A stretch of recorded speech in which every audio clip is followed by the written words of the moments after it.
મુખ્યમંત્રી ભૂપેન્દ્ર પટેલની અધ્યક્ષતામાં યોજાયેલી ઉચ્ચસ્તરીય બેઠકમાં રાજ્યમાં પેટ્રોલ, ડીઝલ, ગેસ અને અન્ય આવશ્યક ચીજવસ્તુઓની ઉપલબ્ધતા અને વિતરણ વ્યવસ્થાની સમીક્ષા કરવામાં આવી.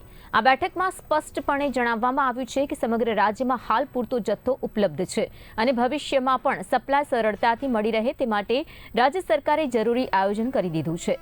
તો આ તરફ નાયબ મુખ્યમંત્રી હર્ષ સંઘવી, ઉર્જા મંત્રી ઋષિકેશ પટેલ અને નાગરિક પુરવઠા મંત્રી રમણ સોલંકી સહિતના વરિષ્ઠ મંત્રીઓ ઉપસ્થિત રહ્યા હતા. વડાપ્રધાન નરેન્દ્ર મોદીના માર્ગદર્શન બાદ રાજ્યમાં પીએનજી કનેક્શન ઝડપથી આપવામાં આવી રહ્યા છે. છેલ્લા 10 દિવસમાં 12,000થી વધુ નવા કનેક્શન અને 300થી વધુ કોમર્શિયલ કનેક્શન આપવામાં આવ્યા છે.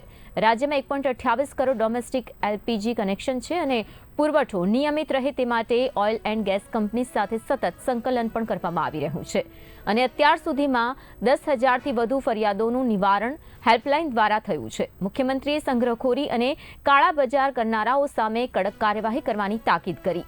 ખેડૂતો માટે ખાતરનો પૂરતો જથ્થો પણ ઉપલબ્ધ છે અને પોર્ટ્સ પર કાર્ગોનું સરળ સંચાલન સુનિશ્ચિત કરવા માર્ગદર્શન આપવામાં આવ્યું. શ્રમિકોને આર્થિક મુશ્કેલી ન પડે તે માટે મહેનતાણાની ચૂકવણી સમયસર થાય તે અંગે પણ સૂચના આપવામાં આવી છે.